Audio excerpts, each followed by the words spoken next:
नमस्कार दोस्तों, स्वागत है आपका आज के मुख्य समाचार में, जिसमें सबसे पहली और बड़ी खबर में आपको बताएंगे कि अमेरिकी विदेश मंत्री बोले चीन के खिलाफ ऑस्ट्रेलिया का देंगे पूरा साथ। जी हां दोस्तों, चीन के खिलाफ विदेशी अमेरिकी मंत्री का बड़ा बयान, जिसके बाद अमेरिका, ऑस्ट्रेलिया, जापान, भारत मिलकर चीन की उड़ाएंगे नींद। दूसरी बड़ी खबर में जिक्र होगा कि मानवाधिकार संगठनों के निशाने पर चीन, शिनजियांग में उइगर का हाल जानने के लिए बनाया गया दबाव। और तीसरी बड़ी खबर में जिक्र होगा कि कोरोना और टीकाकरण को लेकर पीएम मोदी की हाई लेवल बैठक, वेंटिलेटर का इस्तेमाल नहीं होने पर जताई नाराजगी। दोस्तों, हर एक खबर की गहराई में आपको ले जाएंगे, लेकिन उससे पहले अगर आपको विदेश की सेना और पीएम मोदी पर पूरा भरोसा है तो आप अभी इस वीडियो को लाइक कीजिए और इस लाल बटन को दबा के चैनल को फ्री में सब्सक्राइब करके घंटी बजाकर कमेंट में लिखिए जय हिंद। दोस्तों, रुक करते हैं तमाम बड़ी खबरों की तरफ। अमेरिकी विदेश मंत्री बोले चीन के खिलाफ ऑस्ट्रेलिया का देंगे पूरा साथ। जी हां दोस्तों, अमेरिकी विदेश मंत्री एंटनी ब्लिंकन ने गुरुवार को चीन द्वारा आर्थिक दबाव के विरोध में ऑस्ट्रेलिया को पूर्ण समर्थन का आश्वासन दिया।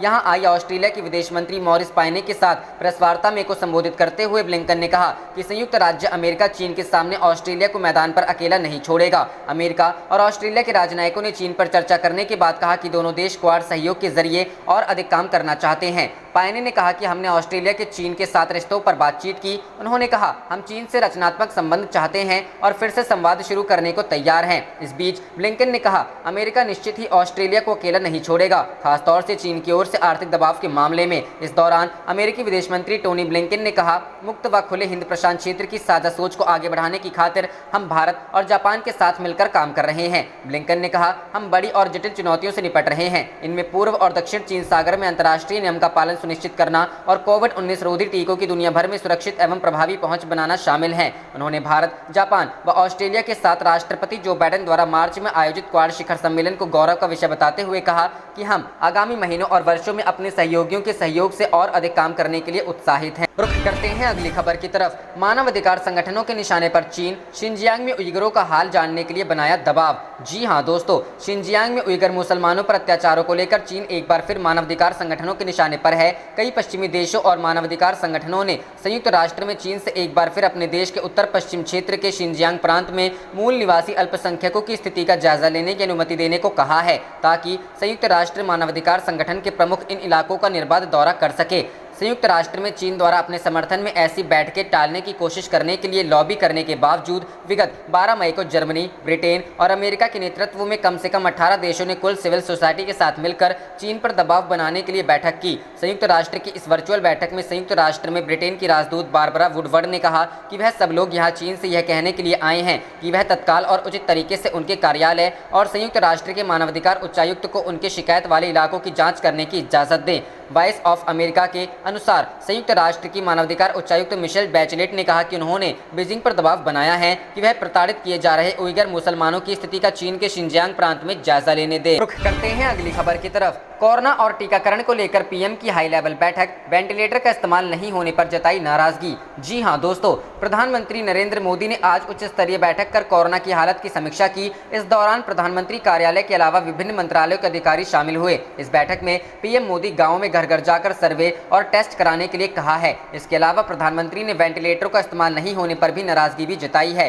पीएम ने देश में कोविड और टीकाकरण संबंधी स्थिति पर चर्चा के लिए एक उच्च स्तरीय बैठक की अध्यक्षता की। अधिकारियों ने प्रधानमंत्री को देश में कोविड से संबंधित मौजूदा स्थिति के बारे में जानकारी दी। पीएम को बताया गया कि देश में परीक्षण तेजी से बढ़ा है। मार्च की शुरुआत में प्रति सप्ताह लगभग 50 लाख परीक्षण से अब प्रति सप्ताह लगभग 1.3 करोड़ परीक्षण हो गए हैं। उन्होंने पीएम को धीरे धीरे घटती टेस्ट पॉजिटिविटी रेट और बढ़ती रिकवरी रेट की भी जानकारी दी। यह चर्चा की गई कि स्वास्थ्य कर्मियों, राज्य सरकारों और केंद्र सरकार के प्रयासों के परिणाम स्वरूप अब मामले कम हो रहे हैं। बैठक के दौरान अधिकारियों ने कोविड की राज्य और जिला स्तर की स्थिति, परीक्षण, ऑक्सीजन की उपलब्धता, स्वास्थ्य संबंधी बुनियादी ढांचे, टीकाकरण रोड मैप पर विस्तृत प्रस्तुति दी। पीएम ने कहा कि विशेष रूप से उन राज्यों के लिए स्थानीय नियंत्रण रणनीति समय की जरूरत है जहां जिलों में टीपीआर अधिक है। प्रधानमंत्री ने निर्देश दिया कि आरटी-पीसीआर और रैपिड टेस्ट दोनों के उपयोग के साथ विशेष रूप से उच्च परीक्षण सकारात्मकता दर वाले क्षेत्रों में परीक्षण को और बढ़ाया जाना चाहिए। पीएम ने कहा कि राज्यों को अपने प्रयासों पर प्रतिकूल प्रभाव दिखाने के दबाव के बिना पारदर्शी तरीके से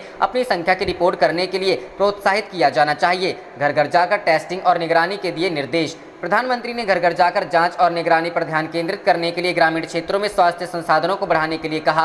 उन्होंने सभी आवश्यक उपकरणों के साथ आशा और आंगनवाड़ी कार्यकर्ताओं को सशक्त बनाने के बारे में भी बताया। पीएम ने ग्रामीण क्षेत्रों में होम आइसोलेशन और इलाज के लिए दृष्टांतों के साथ साथ आसान भाषा में दिशा निर्देश उपलब्ध कराने को कहा। प्रधानमंत्री ने निर्देश दिया कि ग्रामीण क्षेत्रों में ऑक्सीजन की आपूर्ति सुनिश्चित करने के लिए एक वितरण योजना तैयार की जाए, जिसमें ऑक्सीजन कंसंट्रेटर्स का प्रावधान शामिल है। प्रधानमंत्री ने कहा कि ऐसे उपकरणों के संचालन में स्वास्थ्य कर्मियों को आवश्यक प्रशिक्षण प्रदान किया जाना चाहिए और ऐसे चिकित्सा उपकरणों के सुचारू संचालन के लिए बिजली की आपूर्ति सुनिश्चित की जानी चाहिए। प्रधानमंत्री ने कुछ राज्यों में वेंटिलेटर का उपयोग सही से नहीं होने की कुछ रिपोर्टों को गंभीरता से लिया और निर्देश दिया कि केंद्र सरकार द्वारा प्रदान किए गए वेंटिलेटर की स्थापना और संचालन का तत्काल ऑडिट किया जाना चाहिए। प्रधानमंत्री ने कहा कि यदि आवश्यक हो तो स्वास्थ्य कर्मियों को वेंटिलेटर के ठीक से संचालन के लिए प्रशिक्षण दिया जाना चाहिए। रुख करते हैं अगली खबर की तरफ। चीन में एक साथ आए 2 तूफानों ने मचाई भारी तबाही, अब तक 12 लोगों की मौत, 400 से ज्यादा घायल। जी हां दोस्तों, चीन के मध्य और पूर्वी हिस्से में आए 2 भीषण तूफानों ने भारी तबाही मचाई है, जिसके चलते अभी तक कम से कम 12 लोगों की मौत हो गई है, जबकि 400 से अधिक लोग घायल हुए हैं। चीन के वुहान में शुक्रवार रात तूफान आने पर 160 मील प्रति घंटे की रफ्तार से हवाएं चलने लगी। ये वही जगह है जहां से कोरोना वायरस महामारी की शुरुआत हुई थी। यहां 8 लोगों की मौत हो गई है और 280 से अधिक लोग घायल हुए हैं। अधिकारियों का कहना है कि रात के करीब 8:40 पर 26,000 घरों की बिजली चली गई, क्योंकि तेज हवाओं के कारण पेड़ और बिजली के खंभे टूटकर जमीन पर गिर गए, जिसके चलते 30 घरों को क्षति पहुंची है और उनका मलबा सड़क पर खड़े वाहनों पर आकर गिर गया। तूफान के कारण निर्माण से जुड़े कार्यों में इस्तेमाल होने वाले 2 क्रेन को भी नुकसान पहुंचा है। स्थानीय मीडिया का कहना है कि इससे 37 मिलियन युआन का आर्थिक नुकसान हुआ है। सुजहों में भी आया भीषण तूफान। वुहान के अलावा एक अन्य तूफान शंघाई के पास स्थित सुजहों में आया है। यहां शुक्रवार शाम 7 बजे 200 किलोमीटर प्रति घंटे की रफ्तार से हवाएं चलने लगी थी। यहां 4 लोगों की मौत हो गई है और एक शख्स लापता है। स्थानीय अधिकारियों का कहना है कि तूफान के कारण बड़ी संख्या में लोग घायल हुए हैं। एक तस्वीर सामने आई है जिसमें वुहान में इमारत का मलबा गिरा हुआ दिखाई दे रहा है, जिसे वहां मौजूद कर्मचारी साफ कर रहे हैं। नॉनचोंग में आई थी तूफानी आंधी। चीन के जियांगसू प्रांत में तूफान आना एक आम बात है। यह जगह देश के दक्षिण पूर्व में स्थित है। यहाँ साल भर में औसतन 7 से 8 बार तूफान आता है। इस महीने की शुरुआत में नॉनचोंग में भी तेज आंधी आई थी, जिससे 11 लोगों की मौत हो गई। यह जगह शंघाई के पास स्थित यांगसी नदी के करीब स्थित है। हालांकि देश के अन्य हिस्सों में तूफान आना दुर्लभ ही होता है। इससे पहले जुलाई 2019 में लियाओनिंग में तूफान आया था, जिसमें 6 लोगों की मौत हो गई। रुख करते हैं अगली खबर की तरफ। कुछ ही घंटों में चक्रवाती तूफान तौकते मचा सकता है तबाही, गृह मंत्रालय ने जारी की एडवाइजरी। जी हां दोस्तों, भारत मौसम विज्ञान विभाग द्वारा चक्रवाती तूफान तौकते को लेकर जारी चेतावनी के मद्देनजर गुजरात सरकार ने बचाव की तैयारियां कर ली है। मुख्यमंत्री विजय रूपाणी ने कहा कि सौराष्ट्र क्षेत्र के जिलों में घरों, सड़कों और बिजली व संचार लाइनों के नुकसान का पूर्वानुमान जताया गया है। आईएमडी ने कहा कि अरब सागर के ऊपर बना दबाव का क्षेत्र अब चक्रवाती तूफान तौकते में तब्दील हो गया है। एनडीआरएफ की टीमें तैनात। चक्रवाती तूफान तौकते के 18 मई के आसपास पोरबंदर और नलिया के बीच गुजरात तट को पार करने की संभावना है। इस दौरान सौराष्ट्र और कच्छ के तटों के पास बेहद तेज बारिश के साथ ही 175 किलोमीटर प्रति घंटे तक की रफ्तार से हवाएं चल सकती हैं। आईएमडी के मुताबिक तौकते 16 से 18 मई के बीच अत्यंत भीषण चक्रवाती तूफान के रूप में रहेगा। रूपाणी ने कहा कि एनडीआरएफ की टीमें तैनात की जा रही हैं। प्रशासन अलर्ट पर। मुख्यमंत्री रूपाणी ने बनासकांठा जिले के पालनपुर में कहा, राज्य सरकार ने पूरी तैयारियां की है और एक कंट्रोल रूम भी स्थापित किया गया है। सौराष्ट्र और दक्षिण गुजरात के जिलों के प्रशासन को सतर्क किया गया है, क्योंकि ये क्षेत्र चक्रवात से प्रभावित हो सकते हैं। एनडीआरएफ के दल राज्य में पहुंच रहे हैं और उन्हें तैनात किया जाएगा। उन्होंने कहा कि राज्य सरकार चक्रवात से होने वाले जनहानि से बचाव के लिए पूरी तरह प्रयास करेगी। गृह मंत्रालय ने जारी की एडवाइजरी। इस बीच केंद्रीय गृह मंत्रालय ने एडवाइजरी जारी कर गुजरात सरकार को परिस्थिति पर निरंतर निगरानी रखने और करीबी नजर बनाए रखने को कहा है। साथ ही सावधानी उपाय करने की भी सलाह दी है। मंत्रालय ने यह भी कहा कि राज्य में मछली पकड़ने की गतिविधियों पर पूरी तरह रोका जाना चाहिए और प्रभावित इलाकों के लोगों को घरों में ही रहने को कहा जाना चाहिए। आईएमडी ने जारी किए गए बुलेटिन में कहा, इसके अगले 6 घंटे के दौरान भीषण चक्रवाती तूफान में परिवर्तित होने की काफी संभावना है और फिर अगले 12 घंटे में इसके अत्यंत भीषण चक्रवाती तूफान में बदलने की संभावना। रुख करते हैं अगली खबर की तरफ। चीन ने माउंट एवरेस्ट पर रद्द की चढ़ाई, जाने किसके डर से लिया यह फैसला। जी हां दोस्तों, चीन ने बाहर से आ रहे कोविड-19 मामलों की आशंका के बीच माउंट एवरेस्ट पर चढ़ाई की सभी गतिविधियों को रद्द करने का फैसला किया है। एक आधिकारिक बयान में इस बात की जानकारी दी गई, जिससे यह साफ हो गया कि फिलहाल चीन की तरफ से दुनिया की सबसे ऊंची पर्वत चोटी पर चढ़ाई की गतिविधियां बंद रहेगी। शुक्रवार को चीन के जनरल एडमिनिस्ट्रेशन ऑफ स्पोर्ट्स ने इस बारे में बयान जारी किया। बता दें कि एवरेस्ट चीन नेपाल सीमा तक फैला है, जिसका उत्तरी भाग तिब्बत के टिंगरी काउंटी में स्थित है। चीन को सता रहा है डर। रिपोर्टर्स के मुताबिक चीन को डर है कि नेपाल की तरफ से आने वाले पर्वतारोहियों के चलते कोरोना वायरस उनकी तरफ भी पहुंच सकता है। बता दें कि कई पर्वतारोही टिंगरी में रुके हुए हैं और चीन की सरकार के इस फैसले के बाद अब वे एवरेस्ट पर चढ़ने के लिए आगे नहीं बढ़ेंगे। बता दें कि एक तरफ चीन ने जहां कोरोना पर नियंत्रण पा लिया है, वहीं दूसरी तरफ नेपाल इस महामारी से बुरी तरह जूझ रहा है। बीते कुछ दिनों में नेपाल में हालात इतने खराब हो गए हैं कि कोरोना से अपनी जान गंवाने वालों के अंतिम संस्कार परिजनों को इंतजार करना पड़ रहा है। कोरोना महामारी के बीच नेपाल ने एवरेस्ट पर चढ़ाई के लिए 408 पर्वतारोहियों को परमिट जारी किया था। इस बीच अमेरिका और स्विट्जरलैंड के 2 पर्वतारोही पहाड़ पर मृत पाए गए थे, जिससे हड़कंप मच गया था।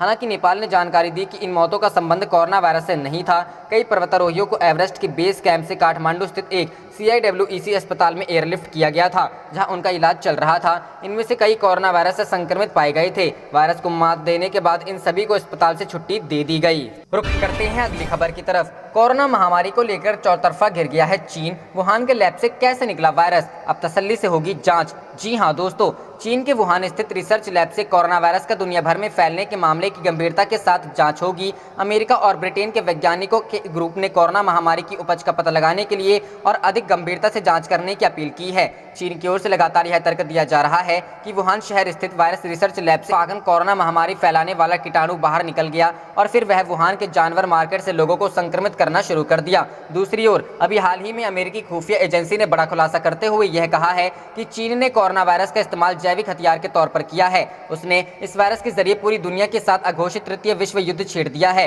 मीडिया की खबरों के अनुसार चीन की सेना पीपल लिबरेशन आर्मी से जुड़े वैज्ञानिक और हथियार विशेषज्ञों ने भी अमेरिका खुफिया विभाग के दावों का समर्थन किया है। चीन की इस हरकत के पीछे का तर्क यह है कि वर्ष 2019 के पहले से ही अमेरिका और चीन के बीच ट्रेड वॉर शुरू हो गया था। चीन की अर्थव्यवस्था पूरी तरह से धराशायी होने लगी थी। उसका GDP ग्रोथ 6.5% से भी नीचे पहुंच गया था और आर्थिक वृद्धि में हुए नुकसान के पीछे चीन अमेरिका को सबसे बड़ा जिम्मेदार मानता है। ऐसी स्थिति में यह पहले से ही लग रहा था कि इन दोनों महाशक्तियों में जिस प्रकार का कारोबारी जंग छिड़ा हुआ है, वह कई सैनिक युद्ध में तब्दील न हो जाए। इसी बीच दिसंबर 2019 में चीन वुहान शहर स्थित वायरस रिसर्च लैब से कोरोना का कीटाणु बाहर निकल जाता है और वह वहां के जानवर बाजार में प्रवेश कर जाता है। इसके बाद वह केवल चीन के वुहान शहर तक से ही सीमित नहीं रहता है, बल्कि धीरे धीरे कोरोना का वायरस भारत समेत पूरी दुनिया में फैलकर महामारी का सबब बन जाता है और वह लगातार अब तक अपना स्वरूप बदल कर तबाही मचा रहा है। कभी वह ब्रिटेन का स्ट्रेन बन जाता है तो कभी ब्राजील का, और अब तो विश्व स्वास्थ्य संगठन पूरी दुनिया को यह बताने लगा है कि भारत का स्ट्रेन दुनिया के 44 देशों में फैल गया है। रुख करते हैं अगली खबर की तरफ। एम्स डायरेक्टर रणदीप गुलेरिया बोले 2 महीने में वैक्सीन भारी मात्रा में उपलब्ध हो जाएगी। जी हां दोस्तों, न्यूज एजेंसी के मुताबिक AIIMS director doctor Randeep Guleria ने कहा है कि वैश्विक और राष्ट्रीय स्तर पर वैक्सीन की हमेशा कुछ न कुछ कमी होगी। संभवतः 2 महीने में बड़ी संख्या में वैक्सीन उपलब्ध होगी, क्योंकि वैक्सीन उत्पादक कंपनियां अपने उत्पादन प्लांट खोलना शुरू कर देंगी और बाहर से भी हमें वैक्सीन मिलेगी। उन्होंने कहा कि वैक्सीन स्ट्रेटेजी का एक हिस्सा है। हमें स्वास्थ्य के अच्छे इंफ्रास्ट्रक्चर और कोविड उपयुक्त व्यवहार को सुनिश्चित करना होगा। दिल्ली के CM अरविंद केजरीवाल ने कहा कि दिल्ली के हर जिले में 200 ऑक्सीजन कंसंट्रेटर बैंक बनाए गए। हम आज से होम आइसोलेशन में इलाजरत मरीजों को ऑक्सीजन कंसंट्रेटर पहुंचाएंगे। एक टेक्निकल टीम घर पर ऑक्सीजन कंसंट्रेटर सेटअप करने में मदद भी करेगी। वहीं गौतम गंभीर ने दिल्ली के CM पर तंज कसते हुए कहा कि इतनी तेज कार्रवाई, इसके लिए केवल 6 सप्ताह और सैकड़ों मौतें हुई। वे वास्तव में भारत के सबसे महान मुख्यमंत्री हैं। रुख करते हैं अगली खबर की तरफ। जलवायु परिवर्तन, अमेरिका ने मोदी के लक्ष्य के मद्देनजर की भारत के साथ साझेदारी। जी हां दोस्तों, जलवायु परिवर्तन संबंधी मामलों पर अमेरिका के विशेष दूत जॉन कैरी ने कहा कि अमेरिका ने 450 गीगावाट नवीकरणीय ऊर्जा उत्पादन के भारत के लक्ष्य को हासिल करने में मदद करने के लिए जलवायु परिवर्तन पर उसके साथ साझेदारी की है। कैरी ने अमेरिकी सांसदों से कहा, प्रधानमंत्री मोदी ने 450 गीगावाट नवीकरणीय ऊर्जा के उत्पादन का लक्ष्य रखा है। हमने इसी प्रतिबद्धता के कारण भारत के साथ साझेदारी की है, क्योंकि उसके पास पर्याप्त निधि और प्रौद्योगिकी नहीं है। उन्होंने जलवायु परिवर्तन संबंधी मामलों पर इस सप्ताह सुनवाई के दौरान प्रतिनिधि सभा की विदेश मामलों की समिति के सदस्यों से कहा, इसलिए हम उनकी मदद कर रहे हैं। सांसद जॉय विल्सन ने कैरी की टिप्पणी पर प्रतिक्रिया देते हुए कहा कि प्रधानमंत्री मोदी ने भारत के लोगों के लिए बेहतरीन काम किया है। कैरी ने कहा कि भारत द्वारा कार्बन उत्सर्जन में बड़े पैमाने पर कटौती किए जाने की आवश्यकता है। उन्होंने एक सवाल के जवाब में कहा कि आर्थिक सहयोग और विकास संगठन के देश मिलकर जितना कार्बन उत्सर्जन करते हैं, अकेला चीन उससे भी अधिक उत्सर्जन करता है। कैरी ने कहा, यदि चीन इस प्रयासों में शामिल नहीं होता है और इनका हिस्सा नहीं बनता है तो अमेरिका और दुनिया के शेष देश अपना लक्ष्य हासिल नहीं कर सकते। रुख करते हैं अगली खबर की तरफ। कोरोना कहर के बीच ममता सरकार का ऐलान, बंगाल में 16 से 30 मई तक कंप्लीट लॉकडाउन। जी हां दोस्तों, देश में जारी कोरोना कहर के बीच पश्चिम बंगाल में भी कंप्लीट लॉकडाउन का ऐलान हो गया है। कोरोना के बढ़ते मामलों को थामने के लिए पश्चिम बंगाल सरकार ने राज्य में 16 मई से 30 मई तक कंप्लीट लॉकडाउन लगा दिया है। इस दौरान अब अनिवार्य सेवाओं को छोड़कर सभी गतिविधियों पर पाबंदी रहेगी। स्कूल, कॉलेज समेत सभी शिक्षण संस्थान बंद रहेंगे। राज्य के मुख्य सचिव के मुताबिक कंप्लीट लॉकडाउन के दौरान बंगाल में जरूरी सेवाओं के अलावा कुछ भी चालू नहीं रहेगा और इनसे जुड़े लोगों को ही यात्रा कर बंगाल में शादियों में सिर्फ 50 लोगों के शामिल होने की अनुमति है, जबकि अंतिम संस्कार में अधिकतम 20 लोग शामिल हो सकेंगे। साथ ही धार्मिक स्थलों को भी बंद कर दिया गया है। आदेश के मुताबिक बंगाल में राशन जैसे जरूरी सामानों की दुकानें सुबह 7 बजे से लेकर 10 बजे तक ही खुलेंगी, जबकि मिठाई की दुकानें सुबह 10 बजे से लेकर शाम 5 बजे तक खुलेंगी। रविवार को ये दुकानें पूरी तरह से बंद रहेंगी। हालांकि पेट्रोल पंप खुले रहेंगे और बैंकों को सुबह 10 बजे से लेकर दोपहर 2 बजे तक खोलने की अनुमति होगी। बंगाल में इस दौरान मेट्रो और बस सेवा बंद रहेगी। बता दें कि बंगाल में कोरोना वायरस का कहर जारी है। स्वास्थ्य मंत्रालय के मुताबिक राज्य में कोरोना वायरस के कुल 1,31,792 एक्टिव मामले हैं। यहां अब तक 12,993 लोगों की कोरोना से जान जा चुकी है और करीब 9,50,017 लोग ठीक हो चुके हैं। रुख करते हैं अगली खबर की तरफ। सैटेलाइट में कैद हुई चीनी हलचल, एलएसी पर जारी है चीन की हरकतें। जी हां दोस्तों, गर्मियों के साथ ही पहाड़ों पर बर्फ का पिघलना जारी है। ऐसे में भारत चीन सीमा पर चीनी सेना द्वारा अपनी पोजीशन में दोबारा से बदलाव किया जा रहा है। चीनी सेना ने हॉट स्प्रिंग्स एरिया और लद्दाख के गोगरा एरिया में कुछ बदलाव किए गए हैं। इंडिया टुडे को स्पेस कंपनी कैपेला से प्राप्त हुई सैटेलाइट इमेजेस का विश्लेषण करने के बाद ये बात साबित होती है कि चीनी सेना ने बॉर्डर एरिया में मामूली से बदलाव किए हैं। इंडिया टुडे को प्राप्त सैटेलाइट इमेज से एलएसी पर चीनी सेना की उपस्थिति के बारे में प्रमाणित होता है। हालांकि कुछ फॉरवर्ड पोजीशंस पर चीनी सेना की उपस्थिति में कमी आई है, लेकिन बैकवर्ड पोजीशंस पर चीनी जत्थों का कंट्रोल अभी भी पहले की ही तरह है और वहां नए आवास और बंकर भी बनाए जा रहे हैं। बीते महीनों में भारत और चीन के बीच लगातार वार्ता हुई है, जिसके बाद गलवान नदी घाटी और पैंगोंग लेक एरिया में दोनों देशों ने अपनी अपनी सेनाओं को पीछे हटा लिया, लेकिन एलएसी की बाकी जगहों पर चीनी सेना की उपस्थिति बनी हुई है। गोगरा पोस्ट पर चीनी सेना ने साल 2020 के जुलाई महीने के आसपास नए निर्माण करना शुरू कर दिया था।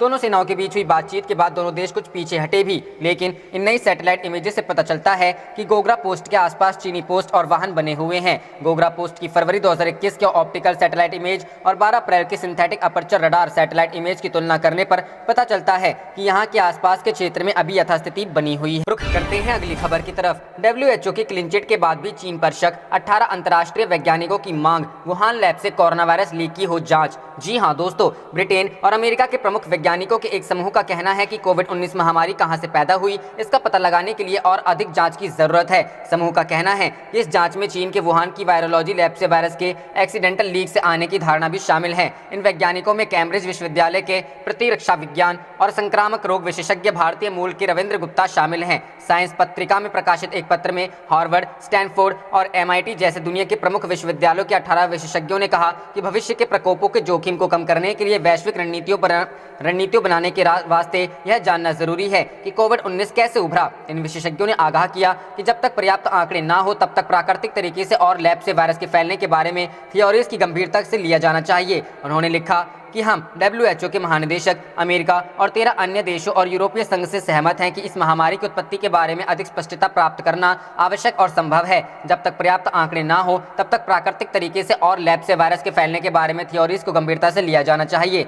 महामारी के इतिहास का जिक्र करते हुए वैज्ञानिकों ने याद किया कि किस तरह 30 दिसंबर 2019 को programme for monitoring emerging disease ने दुनिया को चीन के वुहान में अज्ञात कारणों से होने वाली निमोनिया के बारे में सूचित किया था। इससे कारक प्रेरक agent severe acute respiratory syndrome corona virus 2 की पहचान हुई थी। मई 2020 में विश्व स्वास्थ्य सभा ने अनुरोध किया कि विश्व स्वास्थ्य संगठन के महानिदेशक SARS-CoV-2 को टो की उत्पत्ति का पता लगाने के लिए भागीदारों के साथ काम करे। नवंबर 2020 में चीन WHO के संयुक्त अध्ययन के लिए संदर्भ की शर्तें जारी की गई। अध्ययन के पहले चरण के लिए जानकारी, आंकड़े और नमूने एकत्र किए गए थे और टीम द्वारा संक्षेप में प्रस्तुत किए गए। रुख करते हैं अगली खबर की तरफ। कोरोना संकट पर पीएम मोदी की हाई लेवल मीटिंग, वैक्सीनेशन तेज करने पर चर्चा। जी हां दोस्तों, देश में जारी कोरोना के कोहराम के बीच प्रधानमंत्री मोदी शनिवार को एक हाई लेवल मीटिंग करेंगे। इस मीटिंग में कोरोना संकट पर चर्चा तो होगी, साथ ही वैक्सीनेशन को लेकर भी चर्चा होने की भी संभावना है। जानकारी के मुताबिक प्रधानमंत्री मोदी 11 बजे एक हाई लेवल मीटिंग की अध्यक्षता करेंगे। मीटिंग में देश में जारी कोरोना संकट को लेकर चर्चा होगी।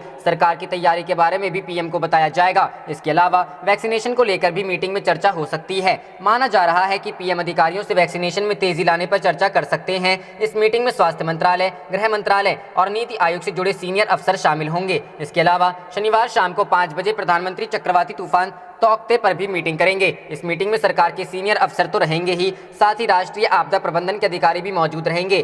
3 दिन पहले ही 12 मई को प्रधानमंत्री मोदी ने कोरोना के हालात पर हाई लेवल मीटिंग की थी। उस मीटिंग में कोरोना के साथ साथ ब्लैक फंगस से निपटने पर भी चर्चा हुई थी। देश में बीते 24 घंटे में कोरोना संक्रमण के 3,26,098 नए मामले सामने आए और 3,890 लोगों की जान गई है। अच्छी बात यह रही कि 3,53,299 लोग ठीक भी हुए हैं। देश में अब तक 2.43 करोड़ से ज्यादा मामले सामने आ चुके हैं। कोरोना से जान गंवाने वालों की संख्या भी 2,66,207 हो चुकी है। अभी एक्टिव केसेस की संख्या 36,73,802 है। आप देख रहे थे आपका अपना चैनल जय हिंद जय भारत।